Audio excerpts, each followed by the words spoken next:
നിർണയത്തെ തുടർന്നുണ്ടായ ചില പിണക്കങ്ങളെയും പാർട്ടിയിലെ നിലവിലെ സാഹചര്യങ്ങളെയും കുറിച്ച് മുതിർന്ന കോൺഗ്രസ് നേതാവ് രമേശ് ചെന്നിത്തല പ്രതികരിക്കുകയാണ്. UDF ഇപ്പോൾ വളരെ ആവേശത്തോടെയും ഒറ്റക്കെട്ടായും തെരഞ്ഞെടുപ്പ് രംഗത്തേക്ക് ഇറങ്ങിക്കഴിഞ്ഞു എന്നാണ് രമേശ് ചെന്നിത്തല വ്യക്തമാക്കുന്നത്.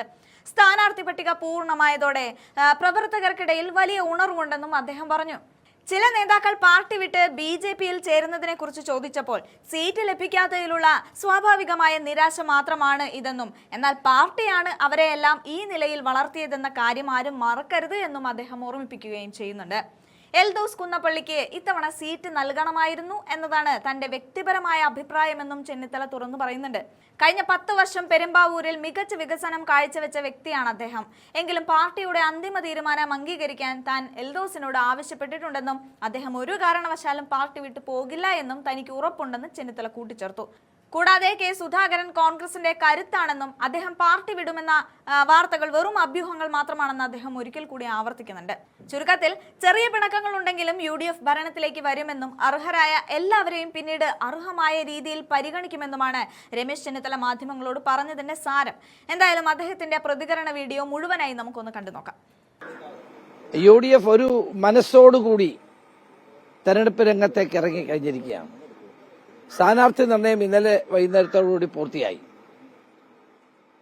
അതുകൊണ്ട് തന്നെ പുതിയ ഒരാവേശത്തോടെ എല്ലാ പ്രവർത്തകരും UDF നേതാക്കളും ഇന്ന് തെരഞ്ഞെടുപ്പ് രംഗത്താണ്.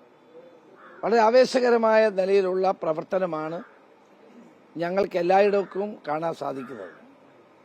അപ്പോൾ UDF തിരിച്ചു വരണമെന്നുള്ള ജനങ്ങളുടെ ആഗ്രഹം സഫലീകരിക്കാൻ വേണ്ടിയിട്ടുള്ള പ്രവർത്തനത്തിന് നേതാക്കളും പ്രവർത്തകരും ഒരേപോലെ രംഗത്തിറങ്ങുന്ന കാഴ്ചയാണ് കാണാൻ സാധിക്കുന്നത്. വർദ്ധിതമായ ആവേശത്തോടെ എല്ലാ പ്രവർത്തകരും രംഗത്ത് ഇന്നിറങ്ങിക്കഴിഞ്ഞിരിക്കുകയാണ്.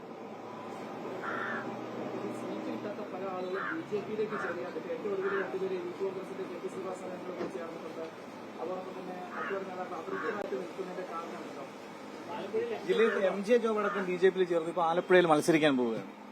അല്ല, നമ്മുടെ പാർട്ടി ധാരാളം നേതാക്കന്മാരുണ്ട്, സീറ്റിന് അർഹരായിട്ടുള്ളവർ ധാരാളം ആളുകളുണ്ട്. പക്ഷെ നമുക്കറിയാമല്ലോ, ഞങ്ങൾ മത്സരിക്കുന്ന 90-92 സീറ്റിൽ മാത്രമാണ്. അർഹതപ്പെട്ട ധാരാളം ആളുകളുണ്ട്. സ്വാഭാവികമായും സീറ്റ് ആഗ്രഹിക്കുന്ന പലർക്കും നിരാശയുണ്ടാകും. പക്ഷെ അവരൊരു കാര്യം മനസ്സിലാക്കേണ്ടത്, അവരെ ഈ നിലയിലേക്കൊക്കെ വളർത്തിക്കൊണ്ടുവന്ന ഈ പാർട്ടിയാണ്. അപ്പോൾ പാർട്ടിയുടെ ഒരു നിർണായക ഘട്ടമാണ്. ആ ഘട്ടത്തിൽ അവർ പാർട്ടിയോടൊപ്പം നിൽക്കേണ്ടവരാണ്. തെരഞ്ഞെടുപ്പിൽ നമുക്ക് സീറ്റ് കിട്ടും, കിട്ടാതിരിക്കും, അതൊക്കെ ഇതിന്റെ ഒരു ഭാഗമാണ്. അപ്പം അതുകൊണ്ട് എല്ലാവർക്കും സീറ്റ് കൊടുക്കാനും കഴിയില്ല. കുറച്ചു പേർക്ക് സീറ്റ് കിട്ടും, കുറച്ചു പേർക്ക് സീറ്റ് കിട്ടാതിരിക്കും. ഏതായാലും ഗവൺമെന്റ് അധികാരത്തിൽ വരും എന്നുള്ളത് കൊണ്ട് പലർക്കും ഗവൺമെന്റ് വന്നു കഴിഞ്ഞാൽ വേണ്ട പരിഗണന നൽകും, സംശയവും വേണ്ട. അപ്പം അതുകൊണ്ട് തന്നെ ആർക്കും ബുദ്ധിമുട്ടോ വിഷമമോ ഉണ്ടാകേണ്ട കാര്യം ഉണ്ടാകും. ആഗ്രഹിക്കുന്ന സ്ഥാനത്തേക്കോ സീറ്റുകളിലേക്കൊക്കെ വന്നില്ലെങ്കിൽ പ്രയാസം ഉണ്ടാകുക സ്വാഭാവികമാണ്. പക്ഷെ അവരെയെല്ലാം ഉൾക്കൊള്ളാൻ പാർട്ടിക്ക് സാധിക്കും. പാർട്ടി അത്രയും വലിയൊരു കരുത്തുള്ള പാർട്ടിയാണ്. അതുകൊണ്ട് എനിക്ക് പറയാനുള്ളത്, സീറ്റ് കിട്ടാത്തതിന്റെ പേരിൽ ആരും പാർട്ടി വിടേണ്ട കാര്യമില്ല. നമ്മളൊരു ആശയത്തിന്റെയും ആദർശത്തിന്റെയും അടിസ്ഥാനത്തിലാണ് ഈ പാർട്ടിയിൽ പ്രവർത്തിക്കുന്നത്. അപ്പം അതുകൊണ്ട് അങ്ങനെ വലിയ നേതാക്കന്മാരൊന്നും വലുതായിട്ട് പോകുന്ന എനിക്ക് ഒരിക്കലും കരുതാൻ കഴിയില്ല. ആരും അങ്ങനെ പോകുന്നില്ല. ആരെങ്കിലും പോകുന്നെങ്കിൽ പിന്നെ അവർക്ക് പിന്നീട് അനുഭവിക്കേണ്ടി വരും. കാരണം പാർട്ടി വിട്ടുപോയ ആർക്കും ഇത്തവണ CPM സീറ്റ് കൊടുത്തില്ലല്ലോ. പാർട്ടി വിട്ടുപോയ ആളുകൾക്ക് വലിയ പ്രോത്സാഹനം കൊടുത്ത CPM ഇത്തവണ ആർക്കും പാർട്ടി സീറ്റ് കൊടുത്തില്ലല്ലോ. അതൊക്കെ എല്ലാവരുടെയും മുമ്പിൽ അനുഭവ പാഠം ആകുമെന്നാണ് എന്റെ വിശ്വാസം. എൽദോസ് കുന്നപ്പള്ളി ഇന്നലെ എന്നെ വിളിച്ചിരുന്നു. അദ്ദേഹവുമായി ഞാൻ വളരെ വിശദമായി സംസാരിച്ചു. ഒരു കാരണവശാലും അദ്ദേഹം പാർട്ടി വിട്ടു പോവില്ല. അദ്ദേഹം 10 തവണ MLA ആയിരുന്നു, യൂത്ത് കോൺഗ്രസിന്റെ പ്രസിഡന്റായിരുന്നു, ജില്ലാ പഞ്ചായത്ത് പ്രസിഡന്റായിരുന്നു. പാർട്ടി ധാരാളം കാര്യങ്ങൾ അദ്ദേഹത്തിന് നൽകിയിട്ടുണ്ട്, പരിഗണന കൊടുത്തിട്ടുണ്ട്. അദ്ദേഹത്തിന് ഇത്തവണ സീറ്റ് കൊടുക്കാൻ കഴിഞ്ഞില്ല. സീറ്റ് അർഹനായ വ്യക്തിയാണ് അദ്ദേഹം. 10 വർഷം പെരുമ്പാവൂരിന് വേണ്ടി ധാരാളം നല്ല കാര്യങ്ങൾ ചെയ്തിട്ടുള്ള ആളാണ്.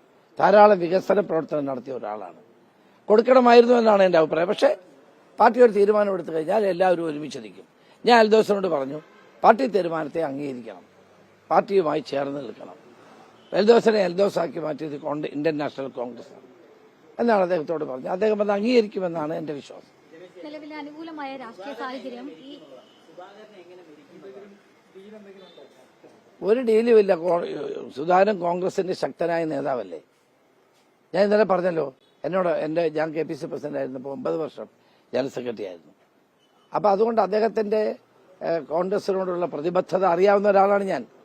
മറ്റാരേക്കാൾ കൂടുതൽ അറിയാവുന്ന ഒരാളാണ്.